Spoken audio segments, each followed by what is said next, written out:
Hello guys, welcome back to the channel. आप सभी का फिर से स्वागत है डी कॉमर्स में। दोस्तों, अभी तक हमने चैप्टर नंबर 8 तक का सारा कॉन्सेप्ट और सारे क्वेश्चंस जो है वो कवर कर लिए हैं। तो अगर आपने वो वीडियोस नहीं देखे तो डेफिनेटली मेरे चैनल पर जाकर चेकआउट कर सकते हो। एक पूरी प्लेलिस्ट बनी है अकाउंट्स क्लास 11, वहाँ पर सारी वीडियोस आपको अवेलेबल है। अब दोस्तों, यहाँ पर इस वीडियो में हम स्पेसिफिकली बात करने वाले हैं चैप्टर नंबर 9 के बारे में, जिसका नाम है फाइनेंशियल स्टेटमेंट्स 1। यानी कि फाइनेंशियल स्टेटमेंट जो चैप्टर है वो दो पार्ट्स में डिवाइड है। पहला चैप्टर नंबर 9 है, दूसरा चैप्टर नंबर 10 है। तो यहाँ पर आज हम फर्स्ट पार्ट स्टार्ट करेंगे चैप्टर नंबर 9 का। तो दोस्तों, सबसे पहले आपको प्रोसेस अकाउंटिंग की पता होगी कि सबसे पहले क्या होता है। कोई भी वाउचर बनता है, वाउचर यानी कि कोई भी ट्रांजैक्शन होता है, उसके बाद उसको यहाँ पर जर्नल एंट्री पास की जाती है। उसके बाद उस जर्नल एंट्री से वहाँ पर लेजर में पोस्टिंग की जाती है। उसके बाद लेजर के बैलेंस को देखकर हम ट्रायल बैलेंस बनाते हैं। आपको पता है ट्रायल बैलेंस कैसे बनाते हैं? लेजर का जो क्लोजिंग बैलेंस रहता है उससे बनाते हैं, या तो लेजर का तो डेबिट का बैलेंस लिखते हैं टोटल, और क्रेडिट का बैलेंस लिखते हैं टोटल, उससे बनाते हैं। तो यहाँ पर ये तीन स्टेज तो आपको पता है कि ये पहले स्टेज में जनरल एंट्रीज होती है, फिर लेजर होता है, फिर ट्रायल बैलेंस होता है। अब दोस्तों, यहाँ पर अगर एक बात मैं आपको बताऊं तो ट्रायल बैलेंस के बाद जो आता है वो आता है यहाँ पर ट्रेडिंग अकाउंट, उसके बाद प्रॉफिट एंड लॉस अकाउंट, उसके बाद बैलेंस शीट। दोस्तों, अभी कोई भी अगर कस्टमर रहेगा, कोई भी कस्टमर रहेगा, उसको हमारे जर्नल एंट्री से, हमारे लेजर से, हमारे ट्रायल बैलेंस से कोई लेना देना नहीं है। वो देखता है फाइनल अकाउंट, यानी कि वो देखता है हमारा ट्रेडिंग प्रॉफिट एंड लॉस और बैलेंस शीट। अगर आप कभी भी बैंक में जाते हो, अगर कभी गए हो, तो आपको पता होगा कि बैंक वाले कभी journal entry, ledger, trial balance नहीं मांगते हैं। वो मांगते हैं आपसे सीधा सीधा आपका बैलेंस शीट और आपका trading profit and loss account. तो यहाँ पर ये चैप्टर में हम सीखेंगे कि कैसे जो है वो ट्रेडिंग प्रॉफिट लॉस अकाउंट और साथ ही साथ यहाँ पर बैलेंस शीट बनानी चाहिए। सबसे पहले यहाँ पर 9.1 में लिखा है स्टेक होल्डर और उसका इंफॉर्मेशन रिक्वायर्ड। जो मैंने आपको बताया वही इंफॉर्मेशन रिक्वायर्ड होती है। स्टेक होल्डर का मतलब होता है वो सारे लोग जो आपके कंपनी से किसी न किसी तरह जुड़े हैं, फिर चाहे वो आपके कस्टमर्स हो, आपके एम्प्लॉयज हो, या फिर कोई भी, अगर आप किसी का ट्रांसपोर्ट डिपार्टमेंट है तो वो हो गया, डेटर्स हो गए, क्रेडिटर्स हो गए, ये सारे लोग स्टेक होल्डर्स में आते हैं। दोस्तों, एक होता है वर्ल्ड स्टेक होल्डर्स और दूसरा होता है शेयर होल्डर्स। शेयर होल्डर्स में खाली कंपनी के ओनर्स ही आते हैं, लेकिन स्टेक होल्डर्स में सारे जो भी एंटिटीज रहते हैं वो सारे कवर्ड हो जाते हैं। और यहाँ पर दोस्तों, स्टेक होल्डर्स जो है वो जनरली दो टाइप के होते हैं। एक होता है इंटरनल और दूसरा होता है एक्सटर्नल। तो हम जानेंगे यहाँ पर कि क्या इंफॉर्मेशन जो है वो चाहिए रहती है इंटरनल और एक्सटर्नल स्टेक होल्डर को। तो यहाँ पर एक जो है छोटा सा टेबल बना हुआ है, आप देखिए। सबसे पहले यहाँ पर लिखा है करंट ओनर्स। तो ओनर्स जो है वो आपके हो गए स्टेक होल्डर्स। इंटरनल होते हैं वो, क्योंकि वो इंटरनल रहते हैं, उनका कंपनी में इंटरफेरेंस बहुत ज़्यादा रहता है। तो अभी उनको ये स्टेटमेंट क्यों चाहिए? क्योंकि उनको ये पता चले कि उनका इन्वेस्टमेंट जो है वो कितना है, उनका बिजनेस और वेल्थ कितना ग्रो हो रहा है, इसके लिए चाहिए। तो अभी उनको क्या चाहिए? एसेट और लायबिलिटी की डिटेल चाहिए, प्रॉफिट एंड लॉस चाहिए, तो ये सारी चीज़ें चाहिए। फिर आता है मैनेजर। मैनेजर को क्यों चाहिए? क्योंकि मैनेजर जो है वो ओनर के बदले काम करते हैं। अभी ओनर तो हर जगह प्रेजेंट नहीं हो सकता ना, इसीलिए ओनर जो है वो मैनेजर को रखता है। तो जब वो मैनेजर को रखता है तो मैनेजर का काम भी वही होता है कि फाइनेंशियल स्टेटमेंट्स को देखना और प्रॉफिट और फाइनेंशियल पोजीशन के बारे में डिस्कस करना।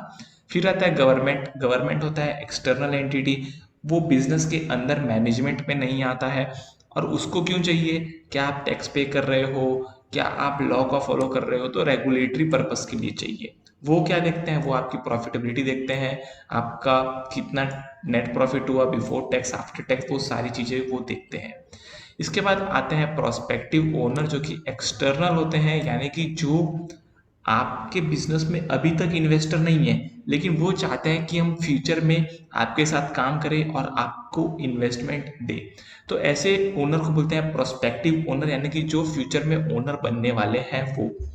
उनको आपके फाइनेंशियल पोजीशन, आपका पास्ट प्रॉफिट, ये सारी चीज़ें जानना होता है। इसके बाद आता है बैंक। बैंक से जब भी हम लोन लेते हैं तो बैंक हमारे लिए हमको लोन देता है, लेकिन उसके बदले हमारे से balance sheet, trading profit loss, ये सारी चीज़ें जो है ये बैंक को चाहिए होती है। ठीक है, तो यहाँ पर दोस्तों आप देखिए सारी चीज़ें जहाँ जो मैंने हाईलाइट की है जो चाहिए वो सब आपको फाइनेंशियल स्टेटमेंट से ही मिलेगी, फिर चाहे वो trading profit and loss account हो या फिर बैलेंस शीट हो या फाइनेंशियल पोजीशन हो। ठीक है, तो ये सारी चीज़ें ट्रेडिंग प्रॉफिट लॉस से ही मिलती है। तो यहाँ पर एक कॉन्सेप्ट कवर होता है। उसके बाद आता है दूसरा कॉन्सेप्ट कैपिटल और रिवेन्यू का। देखो दोस्तों सिंपल कॉन्सेप्ट है, कोई भी आइटम अगर रिवेन्यू है, रिवेन्यू यानी कि बार बार होती है, जैसे कि हम परचेज बार बार करते हैं, सेल बार बार करते हैं, रेंट एक्सपेंस बार बार आता है, इलेक्ट्रिक एक्सपेंस बार बार आता है, ओपनिंग स्टॉक क्लोजिंग स्टॉक जो है, ये सारी चीजें जो है ये रिवेन्यू आइटम्स है। तो ये आती है आपकी trading and profit and loss account में। ठीक है, जो भी ऐसी आइटम है जो कैपिटल आइटम से यानी कि बार बार वो ट्रांजेक्शन हमारे बिजनेस में नहीं होते, फॉर एग्जांपल फर्नीचर परचेस करने का ट्रांजेक्शन हो गया, कोई भी ट्रांजैक्शन जो बार बार नहीं होता है, कैपिटल अकाउंट का ट्रांजैक्शन हो गया, एसेट लायबिलिटीज के ट्रांजैक्शंस जो बार बार नहीं होते वो आते हैं आपके बैलेंस शीट में। ठीक है, फॉर एग्जांपल कार हो गया, आप कार को बार बार परचेज नहीं करते हो, एक ही बार परचेज कर ली कार और फिर उसी कार के ऊपर मेंटेनेंस का खर्चा करते हो, तो कार हो गई कैपिटल एसेट, लेकिन जो मेंटेनेंस कर रहे हो वो हो गया आपका रिवेन्यू।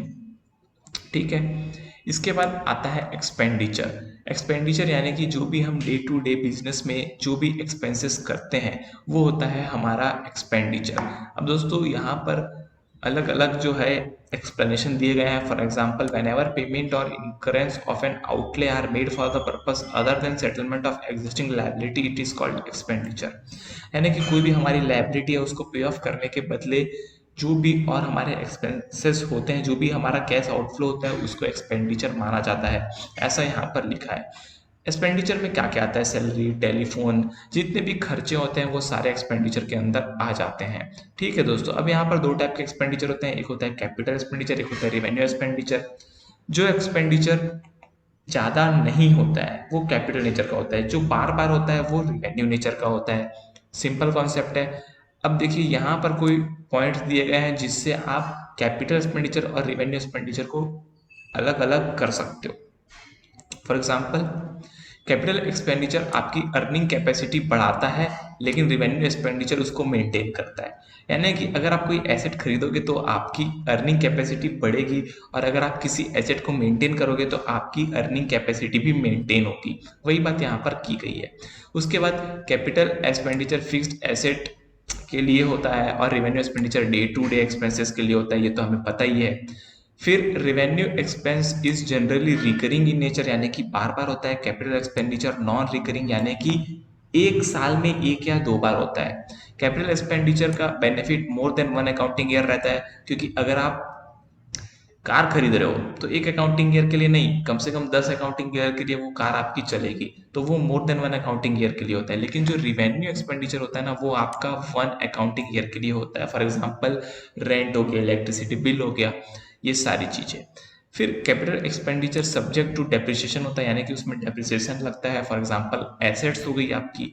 और यहाँ पर रिवेन्यू एक्सपेंडिचर है वो, वहां पर हम जो है आउटस्टैंडिंग और प्रीपेड वो दोनों का एडजस्टमेंट करने के बाद उसको प्रॉफिट एंड लॉस में डाल देते हैं। अब यहाँ पर रिवेन्यू एक्सपेंडिचर में आउटस्टैंडिंग एक्सपेंडिचर क्या होता है, जो भी एक्सपेंडिचर जो करेंट ईयर का होता है और जिसको हम पे नहीं करते हैं वो इस साल के लिए आउटस्टैंडिंग एक्सपेंसेस बन जाता है। फॉर एग्जाम्पल सैलरी आप हमेशा अगले महीने पे करते हो, आप जनवरी का सैलरी फेब में पे करते हो, फेब का सैलरी मार्च में करते हो, और जब मार्च का सैलरी की बारी आती है तो आप मार्च के सैलरी को अप्रैल में पे करते हो, लेकिन आपका मार्च का अकाउंट क्लोज हो जाता है 31 मार्च को। यानी कि आपका जो मार्च का सैलरी है वो हमेशा आउटस्टैंडिंग दिखता है। ठीक है, सिमिलरली अगर मैं बात करूँ प्रीपेड एक्सपेंस की, तो प्रीपेड एक्सपेंस में जनरली इंश्योरेंस आता है, क्योंकि इंश्योरेंस आप एक साल का कराते हो, और अगर आपने जनवरी में इंश्योरेंस कराया तो आपका जनवरी फरवरी मार्च ये तीन तो इस फाइनेंशियल ईयर में आ गए, लेकिन बाकी के जो 9 महीने हैं वो आपके लिए प्रीपेड एक्सपेंस हो गए। यानी कि अभी प्री पे हमने कर दिया है, उसका बेनिफिट अब हमें आने वाले साल में मिलेगा। तो ऐसे एक्सपेंस को बोलते हैं प्रीपेड एक्सपेंस। आई होप आपको क्लियर हो कि आउटस्टैंडिंग का मतलब होता है हमने पे नहीं किया, और प्री पे का मतलब होता है कि हमने पे ऑलरेडी एक्स्ट्रा कर दिया है, आगे आने वाले महीनों का भी हमने पे कर दिया है। इसके बाद कभी कभी ऐसा होता है कि बहुत ही डिफिकल्टी होती है किसी एक्सपेंडिचर को रिवेन्यू और कैपिटल में बांटने के लिए। कब होती है? जब जनरली वो एडवर्टाइजिंग एक्सपेंडिचर हो तब। जब हम हैवी एक्सपेंडिचर करते हैं एडवर्टाइजिंग, तो हमें ये पता नहीं रहता कि क्या हमारी एडवर्टाइजिंग का जो बोर्ड लगा है वो कितने महीने के लिए वैलिड है, कब तक लोग उसको देखेंगे। तो ये सारी चीज़ें जो है कभी कभी मुश्किल होती है, लेकिन ऐसे जो एक्सपेंसेस होते हैं जिसमें बाइफरकेट करना मुश्किल हो जाता है, उनको बोलते हैं डिफर्ड रिवेन्यू एक्सपेंडिचर। अगर आपको पता है कि आपकी एडवर्टाइजमेंट 5 साल तक चलेगी टीवी पे, तो आप उसको 5 साल में राइट ऑफ करोगे, तो उसको आप डिफर करते जाओगे। ठीक है दोस्तों, तो यहाँ पर बहुत सारे एग्जाम्पल दिए हैं, जैसे कि 50,000 का दिया है तो 10,000 डेप्रिसिएशन लगाते हैं हम। तो डेप्रिसिएशन भी जो है वो एक तरह से डिफर्ड रिवेन्यू एक्सपेंडिचर हम बोल सकते हैं। ठीक है, फिर आता है रिसिप्ट्स। रिसिप्ट यानी कि जो भी हमारे पास पैसा आता है उसको हम बोलते हैं रिसिप्ट। रिसिप्ट में जनरली दो टाइप की रिसिप्ट होती है, एक होती है रिवेन्यू, एक होती है कैपिटल। कैपिटल रिसिप्ट यानी कि अगर आपने एसेट को बेचकर पैसा कमाया तो वो हो गया कैपिटल रिसिप्ट। लेकिन अगर आपने अपना गुड्स बेचकर पैसा कमाया, पैसा आया आपके गुड्स के बेच को, तो वो हो गया आपका रिवेन्यू रिसिप्ट। फिर यहाँ पर डिस्टिंक्शन दिया गया है बिटवीन कैपिटल एंड रिवेन्यू, ये आप पढ़ सकते हो, बहुत ही सिंपल शब्दों में मैंने आपको बता दिया है। इसके बाद आता है फाइनेंशियल स्टेटमेंट। फाइनेंशियल स्टेटमेंट में कोई भी एक स्टेटमेंट नहीं रहता, वहाँ एक सेट ऑफ स्टेटमेंट रहते हैं जो कि आपको एक यूजफुल इंफॉर्मेशन प्रोवाइड करते हैं। ठीक है, और वो इंफॉर्मेशन जो यूजर चाहता है, जो हमने अभी ऊपर देखा स्टेक होल्डर्स कौन सी इंफॉर्मेशन चाहते हैं, वो आपको मिलती है। ऑब्जेक्टिव क्या है फाइनेंशियल स्टेटमेंट बनाने की? कि आपको हर साल ये पता चल सके कि आपका बिजनेस का ट्रू और फेयर फाइनेंशियल परफॉर्मेंस क्या है, यानी कि आपके बिजनेस ने कितना पैसा पिछले साल कमाया। दूसरा,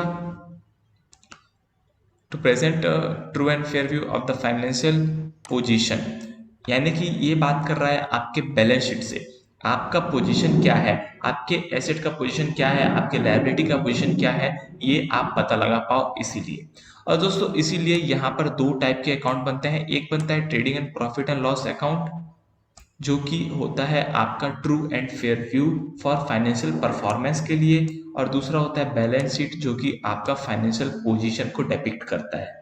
ठीक है, अब दोस्तों यहाँ पर एक एग्जांपल दिया गया है। Observe the following trial balance of Ankit and signify correctly the various element of the account and you will notice that debit balances represent either asset और expense or losses and credit balances represent either equity, liability and revenue or gains।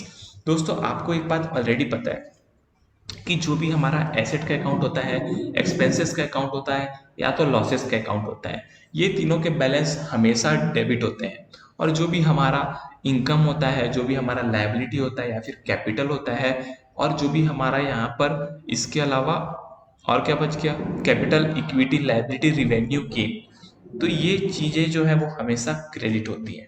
तो यहाँ पर एक trial balance का format दिया गया है। अभी आप देख सकते हो कि कैश जो है, कैश हमारे लिए क्या है, एसेट, तो एसेट का बैलेंस डेबिट साइड में आया। कैपिटल क्या है हमारे लिए, लायबिलिटी, क्रेडिट में आया। बैंक क्या है, एसेट, डेबिट में आया। सेल्स क्या है, इनकम, क्रेडिट में आया। वेजेस क्या है, एक्सपेंस, डेबिट में आया। क्रेडिटर्स क्या है, लायबिलिटी, क्रेडिट में आया। सैलरी क्या है, एक्सपेंस, डेबिट में आया। 10% लॉन्ग टर्म लोन लायबिलिटी हो गया तो क्रेडिट में आएगा। फर्नीचर एसेट हो गया तो डेबिट में आएगा। कमीशन रिसीव्ड इनकम हो गया तो क्रेडिट में आएगा। Rent of building expense, debit. Debtors asset, debit. Bad debts expense, debit. Purchase expense, debit. तो आपको हमेशा यही बात याद ध्यान में रखनी है कि अगर एक्सपेंस या फिर एसेट है तो डेबिट में, इनकम या फिर लायबिलिटी है तो क्रेडिट में। सिंपल कॉन्सेप्ट है। अब दोस्तों यहाँ पर ये देखिए, ये सारी चीजें लिखी गई है, तो आप जो एलिमेंट्स है वो मैंने आपको ऑलरेडी बता दिए हैं कि कौन सा किसके अंदर फॉल करता है। ये जानना आपके लिए बहुत ज्यादा जरूरी है। इसके बाद पहला चीज आता है जो होता है trading and profit and loss account. अभी trading and profit and loss account में कौन से आइटम्स आती है उसके बारे में हम बात करेंगे। देखो दोस्तों, ट्रेडिंग और प्रॉफिट एंड लॉस अकाउंट में दो बाइफरकेशंस होते हैं। ऊपर में होता है ट्रेडिंग अकाउंट और नीचे में होता है profit and loss account. Trading account ऊपर क्यों रहता है? जो भी हमारा मेन बिजनेस रहता है, फॉर एग्जांपल अगर हम गुड्स को बेच रहे हैं, खरीद के बेच रहे हैं, तो हमारा परचेस, हमारा सेल, हमारा ओपनिंग स्टॉक, हमारा क्लोजिंग स्टॉक और जो भी हमारा डायरेक्ट एक्सपेंस लग रहा है वो हो गया हमारा ट्रेडिंग का एक्सपेंस, तो वो आएगा ट्रेडिंग अकाउंट में। जो भी डायरेक्ट एक्सपेंस होता है वो आता है ट्रेडिंग अकाउंट में, यानी कि जो भी डायरेक्टली आपके बिजनेस से कनेक्टेड है वो। और जो इनडायरेक्ट एक्सपेंस है, for example interest, commission, brokerage, freight और डेप्रिसिएशन, रेंट, सैलरी, इलेक्ट्रिसिटी, ये सारे इनडायरेक्ट एक्सपेंस हो गए, क्योंकि ये डायरेक्ट आपके प्रोडक्ट पे नहीं लगते लेकिन आपके काम में आते हैं, तो ये indirect expenses profit and loss account में आते हैं। ठीक है, अभी तो दोस्तों देखते हैं कि trading and profit loss account में कौन से आइटम्स आते हैं। सबसे पहला डेबिट साइड में क्या क्या आता है? डेबिट साइड यानी कि आपका लेफ्ट वाला साइड डेबिट, राइट वाला साइड क्रेडिट। तो जो डेबिट साइड है उसमें आता है ओपनिंग स्टॉक।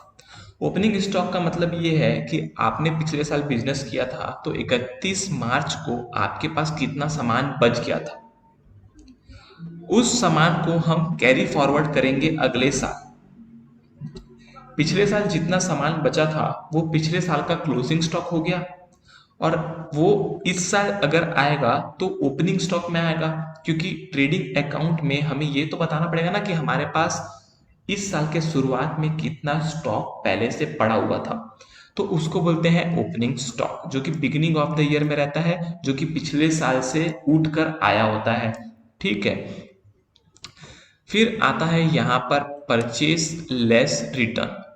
जो भी हमने परचेस किया इस साल वो आ जाएगा डेबिट साइड, क्योंकि वो होता है एक्सपेंस, और जो भी हमने परचेस रिटर्न किया है वो परचेस में से माइनस हो जाएगा। ठीक है, फिर उसको बोलेंगे हम net purchases. Purchase less purchase return को बोलेंगे नेट परचेस। फिर आता है वेजेस। अगर हम मैन्युफैक्चर कर रहे हैं किसी प्रोडक्ट को तो हमारा वेजेस लगता है, जो भी उसमें लेबर का काम है वो लगता है। For example loading, unloading, production, ये सारी चीजें ट्रेडिंग अकाउंट में आती है, तो यहाँ पर ये हो गया वेजेस। फिर आता है carriage inward, freight inward. Carriage inward के लिए यानी कि जो भी ट्रांसपोर्टिंग का एक्सपेंस आता है आपको सामान अपने मैन्युफैक्चरिंग डिपार्टमेंट तक लेके आने के लिए, यानी कि अपने फैक्ट्री तक सामान को लेकर आने के लिए जो भी एक्सपेंस लगता है ट्रांसपोर्टिंग का, उसको बोलते हैं कैरियज इनवर्ड। फिर आता है फ्यूल, वाटर, पावर और गैस, यानी कि पेट्रोलियम बोल सकते हो, इलेक्ट्रिक बिल बोल सकते हो, वाटर बिल बोल सकते हो, गैस बिल बोल सकते हो, ये सारे हो जाते हैं आपके एक्सपेंस के पार्ट। ठीक है, फिर आता है packaging material and packing charges. तो ये दोनों जो है ये आपका पैकेजिंग मटेरियल जो है वो, पैकेजिंग मटेरियल और पैकिंग चार्जेस, ये दोनों जो है ये आपका प्रॉफिट एंड लॉस अकाउंट में आता है, क्योंकि ये डायरेक्ट एक्सपेंस नहीं है, इनडायरेक्ट एक्सपेंस है। फिर सैलरी जो है वो भी आपका प्रॉफिट एंड लॉस अकाउंट में आता है, क्योंकि ये भी आपका इनडायरेक्ट एक्सपेंसेस है। सैलरी यानी कि आपने वॉचमैन रखा उसको सैलरी दिया, तो ये सब सैलरीज में आता है। फिर आता है रेंट पेड, यानी कि जो भी आप रेंट पे कर रहे हो वो भी आपका प्रॉफिट लॉस अकाउंट में जाएगा। जो भी आप इंटरेस्ट पे कर रहे हो वो भी आपका प्रॉफिट एंड लॉस अकाउंट में जाएगा।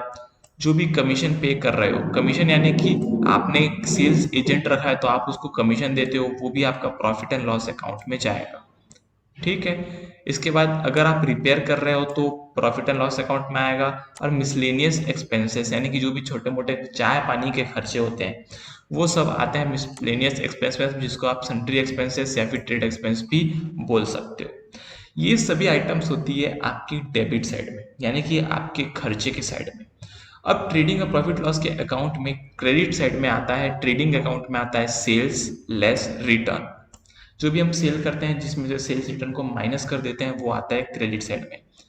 अदर इनकम जो भी हमारी हुई रहती है, for example interest received, dividend received, rent received, commission received, ये सारी चीजें प्रॉफिट एंड लॉस अकाउंट के क्रेडिट साइड में आती हैं। इसके अलावा यहाँ पर क्लोजिंग स्टॉक भी आता है, जो कि आपका ट्रेडिंग अकाउंट के क्रेडिट साइड में दिखता है। तो ओपनिंग स्टॉक डेबिट साइड में, क्लोजिंग स्टॉक क्रेडिट साइड में। ठीक है, फिर क्लोजिंग एंट्रीज आपको कैसे मारनी है ये भी आपको यहाँ पर सिखाया जाएगा। जो भी आपका डेबिट साइड का अकाउंट होता है ना, डेबिट साइड का जो भी अभी हमने अकाउंट जितने ऊपर पड़े और वो अगर डेबिट साइड में आ रहे हैं तो उसकी क्लोजिंग एंट्री उसको क्रेडिट करके होती है, क्योंकि डेबिट साइड है यानी कि उनका बैलेंस, डेबिट बैलेंस दिख रहा है। तो अभी हमें उसका बैलेंस क्लोज करना है, तो हम सारे अकाउंट को कर देंगे क्रेडिट और डेबिट कर देंगे क्रेडिट अकाउंट को, क्योंकि क्रेडिट ट्रेडिंग अकाउंट के डेबिट साइड ही सारे ट्रांजेक्शन आ रहे हैं। Trading account debit to opening stock, purchase, wages, carriage inward और ऑल अदर डायरेक्ट एक्सपेंसेस। ठीक है, ये हो गई क्लोजिंग की एंट्री ट्रेडिंग अकाउंट के लिए। ठीक है, फिर आती है परचेज रिटर्न टू परचेज, जो हमने बताया परचेज को परचेज रिटर्न से माइनस करना है। तो आप परचेज को क्रेडिट करोगे तभी तो परचेज माइनस होगा, तो परचेज को क्रेडिट करके परचेज रिटर्न को डेबिट करोगे। ठीक है, उसके बाद सेल्स अकाउंट डेबिट करोगे तो सेल्स कम हो जाएगा, और सेल्स रिटर्न को क्रेडिट करोगे तो सेल्स रिटर्न का अकाउंट लॉस हो जाएगा। फिर सेल्स टू ट्रेडिंग, तो जो भी सेल अकाउंट था उसको हम ट्रेडिंग अकाउंट के क्रेडिट साइड में भेज दिया है। फिर profit and loss account debit to expense to losses, जो भी एक्सपेंस आते हैं, जो भी लॉसेस आते हैं वो प्रॉफिट लॉस की डेबिट साइड में आते हैं। जो भी इनकम होता है, जो भी गेन होता है वो प्रॉफिट लॉस के क्रेडिट साइड में आते हैं। तो यहाँ पर प्रॉफिट लॉस को क्रेडिट करेंगे और बाकी एक्सपेंस को डेबिट करेंगे। फिर यहाँ पर closing the accounts of expenses, trading account debit to purchase to wages, ये तो आपको पता ही है। Profit loss to salary to rent to buildings, ये भी मैंने आपको अभी सिखाया। सेल्स टू ट्रेडिंग और commission receive to profit and loss. ठीक है, तो यहाँ पर ये एग्जाम्पल दिया गया है सारी एंट्रीज का, आप चाहे तो ये एग्जाम्पल देख सकते हो कि कैसे अकाउंट क्लोज होते हैं। अब हमारे लिए जो सबसे इंपॉर्टेंट है वो है trading and profit and loss account का प्रोफॉर्मा। तो यहाँ पर इसका प्रोफॉर्मा कैसे बनता है, जैसा कि मैंने आपको बताया, एक होता है डेबिट साइड, एक होता है क्रेडिट साइड। सबसे पहले हम लिखते हैं trading and profit and loss account of ABC, यानी कि जो भी कंपनी का नाम रहता है वो। उसके नीचे लिखते हैं फॉर द ईयर एंडेड 31 मार्च 2017। जो भी ईयर एंड होने वाला रहता है उस ईयर के लिए बनाते हैं, तो फॉर आता है। ठीक है, और यहाँ पर एक साइड आता है एक्सपेंस या फिर लॉसेस डेबिट साइड में, और revenue slash gains credit side में। फिर जो भी हमारा एक्सपेंस रहता है उसको हम डेबिट साइड में लिख देते हैं, जो भी हमारा रिवेन्यू रहता है उसको हम क्रेडिट साइड में लिख देते हैं। लेकिन दोस्तों यहाँ पर ट्रेडिंग अकाउंट में खाली डायरेक्ट एक्सपेंस ही आता है, तो वेजेस, परचेज, कैरियज और फ्रेट, ये आपका डायरेक्ट एक्सपेंस हो गया।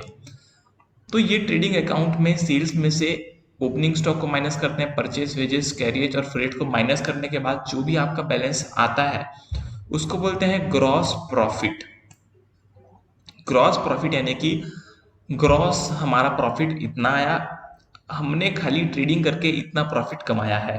अगर आपका बैलेंस इस साइड आता है तो होता है ग्रॉस लॉस।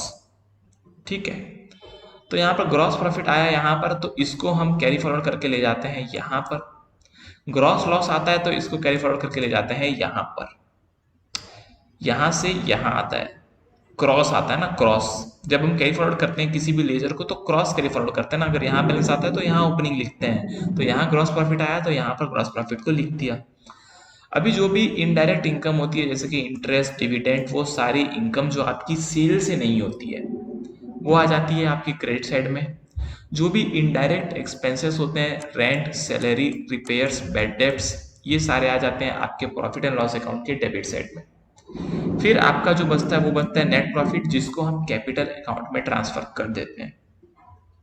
अब ये हो गया आपका फर्स्ट ऊपर वाला ट्रेडिंग अकाउंट, और जो नीचे वाला हो गया वो हो गया आपका प्रॉफिट एंड लॉस अकाउंट। ठीक है, ट्रेडिंग अकाउंट में आता है ग्रॉस प्रॉफिट और प्रॉफिट एंड लॉस अकाउंट में आता है आपका नेट प्रॉफिट।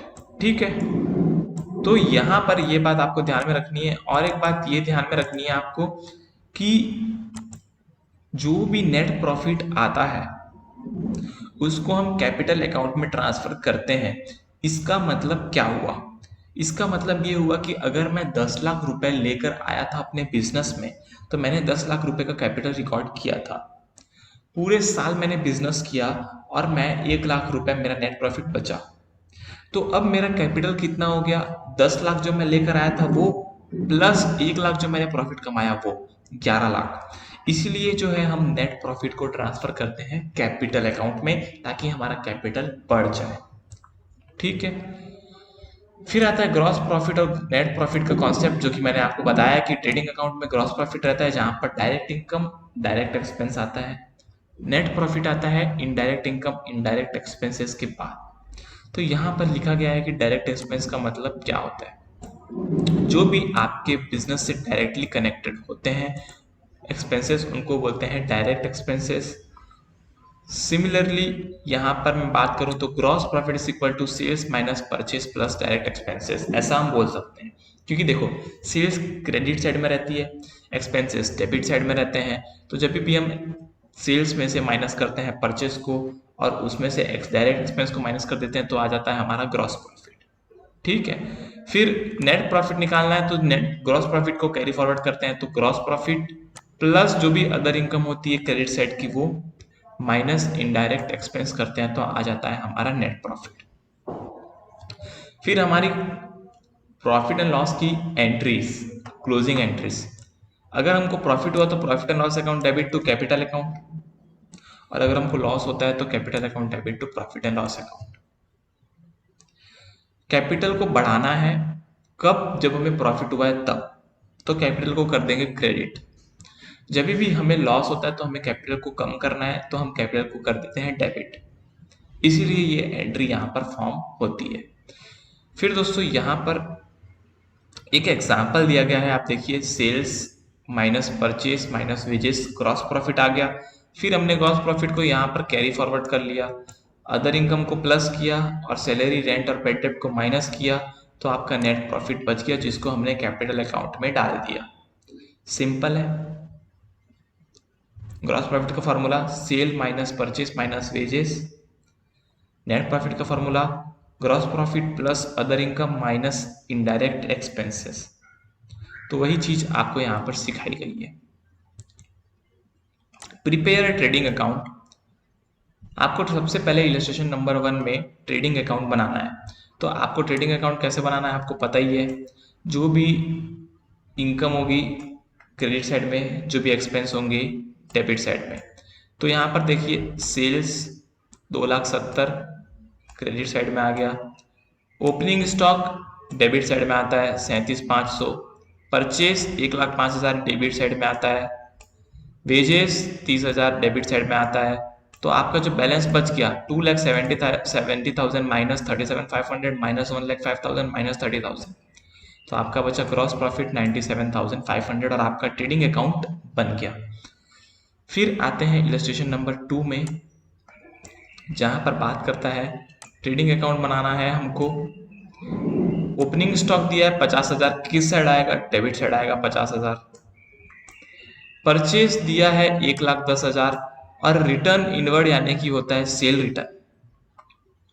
रिटर्न इनवर्ड, हमने सामान बेचा, आउटवर्ड किया, वही सामान वापिस आ गया, तो ये रिटर्न इनवर्ड आ रहा है। जो हमारे पास रिटर्न आ रहा है वो हमारे लिए हो गया सेल्स रिटर्न। तो 5,000 का सेल्स रिटर्न है, जो कि सेल से माइनस होगा। सेल आ गया 3 लाख, हमने सेल लिख दिया 3 लाख और सेल से सेल रिटर्न को माइनस कर दिया 5,000, तो हमारा नेट सेल आ गया 2,95,000। फिर आ गया रिटर्न आउटवर्ड, यानी कि जो हमने रिटर्न बाहर भेजा है वो हो गया परचेज रिटर्न। तो परचेज रिटर्न को परचेज में से माइनस करेंगे, 1,10,000 परचेज माइनस परचेज रिटर्न 7,000, 1,03,000। फिर फैक्ट्री रेंट और वेजेस, ये दोनों हमारे डायरेक्ट एक्सपेंसेस हैं, तो ये दोनों यहाँ पर आ गए। और बाद में जितना भी बैलेंस हमारा बचा वो हो गया हमारा ग्रॉस प्रॉफिट। आई होप आपको ये कॉन्सेप्ट अच्छे से समझ आया हो। फिर यहाँ पर बोला है ट्रेडिंग अकाउंट बनाओ वापस से मेसर्स अंजलि का। ओपनिंग स्टॉक 60,000 किस साइड आएगा? Debit side. आइए देखते हैं। डेबिट साइड में आ गया 60,000 ओपनिंग स्टॉक। फिर परचेज 3 लाख, क्या परचेज रिटर्न दिया है 18,000, तो 3 लाख माइनस 18,000। आइए परचेज में देखते हैं, 3 लाख माइनस 18,000 तो आ गया आपका 2,82,000। फिर सेल्स 7,50,000 माइनस सेल रिटर्न 30,000, तो 7,20,000 आना चाहिए। तो ये 7,50,000 माइनस 30,000 7,20,000 आ गया क्रेडिट साइड में, क्योंकि सेल क्रेडिट साइड में आता है, आपको पता है। फिर कैरियज ऑन परचेज, जो भी सामान हम खरीद के लाते हैं उसका कैरिज होता है डायरेक्ट एक्सपेंस 12,000, तो ये आ गया डायरेक्ट एक्सपेंस 12,000। ठीक है। फिर यहाँ पर कैरियज ऑन सेल्स 15,000 जो है, ये कैरियज और सेल्स को हमें 15,000 को ट्रेडिंग अकाउंट में नहीं लेना है। क्यों? क्योंकि ये सेल का है। जब हम सेल करते हैं तो जो भी एक्सपेंस करते हैं वो हमारे प्रॉफिट लॉस अकाउंट में आता है। कैरियज एक्सपेंस अगर सेल पे है तो इनडायरेक्ट एक्सपेंस माना जाता है, प्रॉफिट एंड लॉस में आता है। लेकिन अगर वो परचेस में है तो हमारे ट्रेडिंग अकाउंट में आता है। तो ये जो सेल वाला है इसको हमें परचेस मतलब ट्रेडिंग अकाउंट में नहीं दिखाना है, इसको प्रॉफिट एंड लॉस में दिखाना है, तो ये ट्रेडिंग अकाउंट में नहीं आएगा। फैक्ट्री रेंट 18,000, ऑफिस रेंट 18,000, ये दोनों आएंगे हमारे, सॉरी, फैक्ट्री रेंट आएगा ट्रेडिंग में, लेकिन ऑफिस रेंट जो है ये नहीं आएगा। क्यों नहीं आएगा? क्योंकि ऑफिस रेंट हमारे लिए डायरेक्ट एक्सपेंस नहीं है। क्योंकि अगर फैक्ट्री है तो हम फैक्ट्री में सामान बना रहे हैं तो वो हमारे लिए डायरेक्ट एक्सपेंस हो गया। लेकिन ऑफिस रेंट, क्या बिना ऑफिस के आप सामान खरीदे बेच सकते हो? हाँ। कैसे? फैक्ट्री में। ऑफिस हमारे लिए इनडायरेक्ट एक्सपेंस हो गया, जिसको हमने अकाउंटिंग पर्पस के लिए रखा होगा, किसी और पर्पस के लिए ऑफिस रखा होगा, तो ये हमारा ट्रेडिंग अकाउंट में नहीं आएगा, प्रॉफिट एंड लॉस अकाउंट में जाएगा। डॉक एंड क्लियरिंग चार्जेस, ये जो है डॉक एंड क्लियरिंग चार्जेस जो भी होते हैं ना, वो हमारे ट्रेडिंग अकाउंट में आते हैं, क्योंकि हमने जो भी खरीदा उस पर हमने डॉक और ये सब चीजें जो है पे की है। फिर जो हमारा फ्रेट और ऑक्ट्रा रहता है, जो हमने परचेज पे किया, वो भी हमारा आता है ट्रेडिंग अकाउंट में। जो भी हमारा कोल, गैस और वाटर है वो भी हमारा आता है ट्रेडिंग अकाउंट में। तो यहाँ पर हमारा ट्रेडिंग अकाउंट बन गया। जो भी बैलेंस बचेगा वो आएगा क्रॉस प्रॉफिट या क्रॉस लॉस। ठीक है। फिर आते हैं इलस्ट्रेशन नंबर 4 पे, जहां पर प्रॉफिट एंड लॉस अकाउंट बनाने की बात कही गई है। तो सबसे पहले ग्रॉस प्रॉफिट किस साइड आएगा, आप मेरे को बताइए? क्रेडिट साइड आएगा, क्योंकि ग्रॉस प्रॉफिट ट्रेडिंग अकाउंट के डेबिट साइड में क्लोज होता है, तो profit account, profit and loss account के क्रेडिट साइड में आएगा 60,000। 5,000 का रेंट है, 15,000 का सैलरी है, एक्सपेंस 5,000 का रेंट, 15,000 का सैलरी, ये सब इनडायरेक्ट एक्सपेंस है। Commission paid indirect expense, interest paid on loan indirect expense, तो ये commission paid indirect, interest paid on loan indirect. Advertising indirect, advertising indirect. Discount received ये हमारे लिए इनकम हो गया 3,000 का, तो 3,000 का क्रेडिट साइड में इनकम आ गया। 2,000 printing and stationery, legal charges 5,000, 2,000 printing and stationery, legal charges 5,000। Bad debts 1,000, depreciation 2,000, bad debts 1,000, depreciation 2,000। और क्या बचा? इंटरेस्ट रिसीव्ड 4,000, क्रेडिट साइड में आ गया interest received 4,000। Loss by fire 3,000, loss by fire 3,000 जो कि हमारे लिए लॉस है तो एक्सपेंस है, तो आपका बैलेंस बच गया 18,000 रुपए। ठीक है। ये आ गया आपका नेट प्रॉफिट, जो कि कैपिटल अकाउंट में ट्रांसफर होता है। ठीक है। अगर लॉस होता है तो वो भी कैपिटल अकाउंट में ही ट्रांसफर होता है।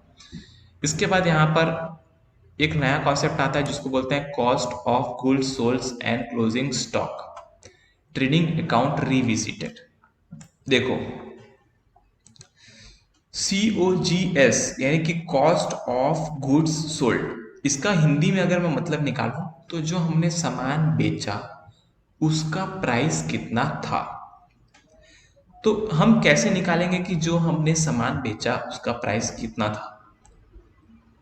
परचेस प्लस डायरेक्ट एक्सपेंस, ये हो गया हमारा प्राइस, जो कि हमने जो सामान बेचा उसका प्राइस आ गया परचेज प्लस डायरेक्ट एक्सपेंसेस। लेकिन दोस्तों अगर यहाँ पर ओपनिंग स्टॉक और क्लोजिंग स्टॉक दोनों दिया हुआ है तो कैसे निकालेंगे? जो आपने सामान बेचा उसका अमाउंट निकालना है, उसको बोलते हैं COGS, cost of goods sold. जो भी आपने सामान बेचा उसका आपको कितना रुपए लगा खरीदने का, वो कैसे निकालोगे? जो भी ओपनिंग स्टॉक आपके गोडाउन में पड़ा था उसकी प्राइस प्लस जो आपने खरीदा उसकी प्राइस प्लस जो भी डायरेक्ट एक्सपेंस किया उसकी प्राइस, ये आ गया आपका टोटल सामान का कॉस्ट। लेकिन जो सामान आपका बच गया वो इसमें से माइनस करना पड़ेगा। तो माइनस कर देंगे क्लोजिंग स्टॉक को, तभी तो आपको पता चलेगा ना कि आपका कितने रुपए का सामान बिका है। कितने रुपए का सामान बिका है आप कैसे निकालोगे? ओपनिंग स्टॉक जितना गोडाउन में पड़ा है वो, प्लस जो हमने खरीदा वो, प्लस जो हमने एक्सपेंस किया वो, माइनस जितना सामान बच गया वो माइनस हो जाता है, उसको बोलते हैं क्लोजिंग स्टॉक। तो आपका आ जाएगा कितने का सामान आपने बेचा है। तो COGS का जो फाइनल फॉर्मूला रहता है वो रहता है यहाँ पर COGS is equal to purchase plus direct expense minus closing stock, और इसमें ओपनिंग स्टॉक भी प्लस होता है। ये बात को आप अपने दिमाग में बैठा लीजिए कि COGS का जो फाइनल फॉर्मूला रहेगा वो रहेगा opening stock plus purchase plus direct expense minus closing stock. क्यों रहता है इसके पीछे का रीजन मैंने आपको अभी बताया है, बहुत ही सिंपल रीजन है। COGS यानी कि कॉस्ट ऑफ गुड्स सोल्ड, जो भी हमारा गोडाउन में माल पड़ा है वो, जो हमने खरीदा है वो, जो हमने एक्सपेंस किए हैं वो, तीनों को प्लस करके जो हमारा माल बच गया उसको माइनस कर देना है। तो कितने का सामान हमने बेचा वो हमारा निकल के आ जाएगा। ठीक है, यहाँ पर एक इलस्ट्रेशन दिया है, आइए देखते हैं कैसे निकलेगा इस इलस्ट्रेशन से COGS। सबसे पहला ओपनिंग स्टॉक 3 लाख। अब 3 लाख हमारा ओपनिंग स्टॉक आया, प्लस करेंगे परचेज 15 लाख, प्लस करेंगे वेजेस 1 लाख, प्लस करेंगे फैक्ट्री इनवर्ड। फैक्ट्री इनवर्ड हमारे ट्रेडिंग अकाउंट में आता है, फ्रेट इनवर्ड हमारा ट्रेडिंग अकाउंट में आता है क्योंकि जो हमने खरीदा ये उस पर फ्रेट लगा, तो प्लस 1 लाख, माइनस हमने कर दिया यहाँ पर क्लोजिंग स्टॉक 4 लाख। तो हमारा जो भी COGS आया वो आ गया 16 लाख। ठीक है, opening stock plus purchase minus closing stock, ये स्टेटमेंट आप रट लो।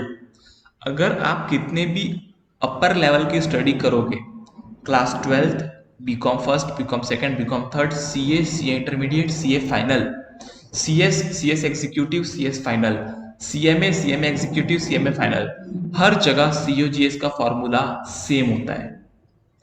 COGS का मतलब होता है opening stock plus purchase plus expense minus closing stock.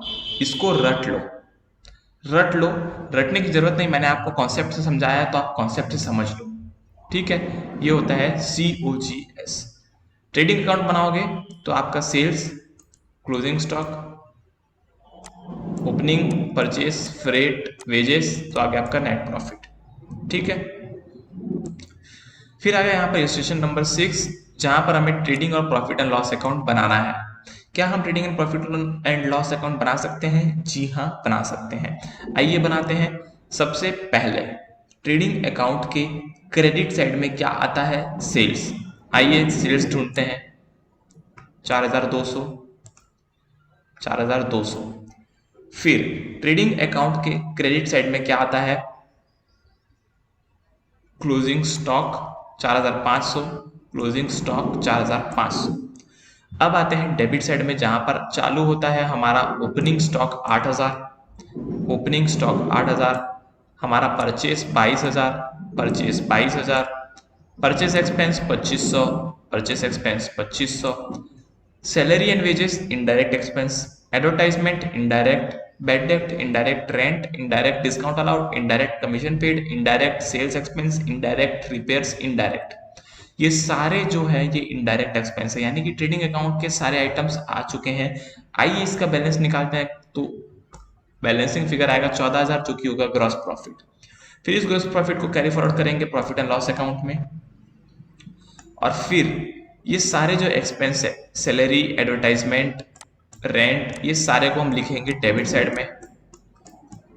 फिर जो भी हमारा बैलेंस आएगा वो होगा हमारा नेट प्रॉफिट, जो कि हम ट्रांसफर करेंगे कैपिटल अकाउंट में।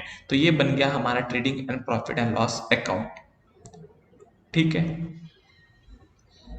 फिर आता है कॉन्सेप्ट ईबीआईटी का। ईबीआईटी का मतलब क्या होता है ये मैं आपको समझाऊंगा।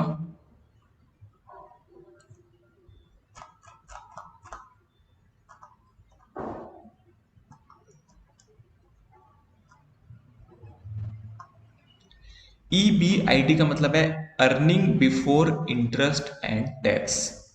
जो भी आपने इंटरेस्ट को और टैक्स को माइनस करने से पहले कमाया उसको बोलते हैं ईबीआईटी या फिर ऑपरेटिंग प्रॉफिट। सिंपल है, जो भी प्रॉफिट आपने इंटरेस्ट और टैक्स को माइनस करने से पहले कमाया है उसको बोलते हैं earning before interest and tax, EBIT यानी कि ऑपरेटिंग प्रॉफिट। आइए यहां पर देखिए, आपने नेट प्रॉफिट कमाया 19,000। अब अगर मैं बोलूं कि आपका ऑपरेटिंग प्रॉफिट या फिर ईबीआईटी कितना है, तो आपको टैक्स को और इंटरेस्ट को इसमें प्लस कर देना पड़ेगा, क्योंकि earning before interest and tax यानी कि इंटरेस्ट और टैक्स को माइनस करने से पहले हम यहाँ पर इंटरेस्ट माइनस कर चुके हैं, तो उसको वापस से प्लस कर देंगे तो 19,500 हो जाएगा। क्या यहाँ पर कोई भी टैक्स लगा है? नहीं लगा है, तो टैक्स को छोड़ दो, तो 19,500 जो है वो हो जाएगा हमारा ऑपरेटिंग प्रॉफिट। सिमिलर दोस्तों, यहाँ पर आप अगर टैक्स दिया होता 1,000 तो हमारा net profit plus interest plus tax, तो 19,000 प्लस 500 प्लस 1,000 20,500 रुपए हो जाता। ठीक है, यानी कि ईबीआईटी यानी कि earning before interest and tax, यानी कि इंटरेस्ट एंड टैक्स को माइनस करने से पहले का प्रॉफिट।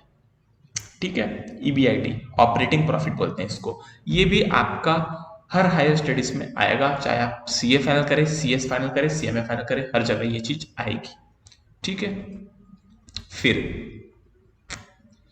आता है इलस्ट्रेशन नंबर 7, जहां पर आपको ग्रॉस प्रॉफिट निकालना है, ऑपरेटिंग प्रॉफिट निकालना है और नेट प्रॉफिट निकालना है। क्या आप निकाल लोगे?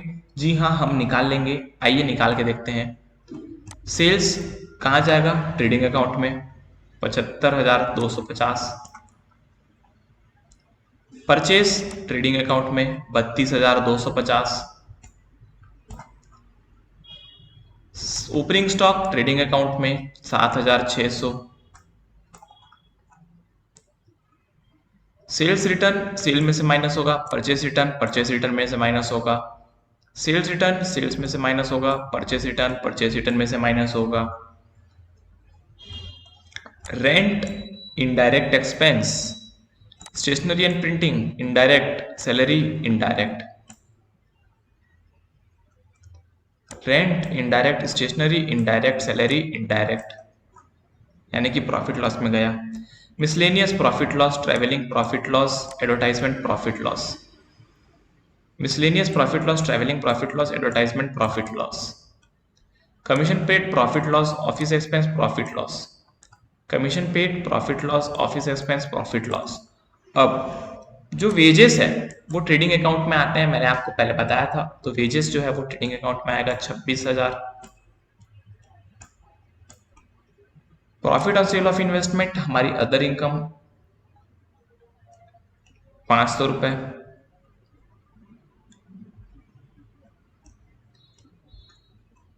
जिसको यहां पर ऑपरेटिंग प्रॉफिट के बाद लिखा गया है, ऑपरेटिंग प्रॉफिट के बाद लिखा गया है। देखो दोस्तों, ऑपरेटिंग प्रॉफिट का मतलब ये होता है कि जो हमने धंधा करके कमाया।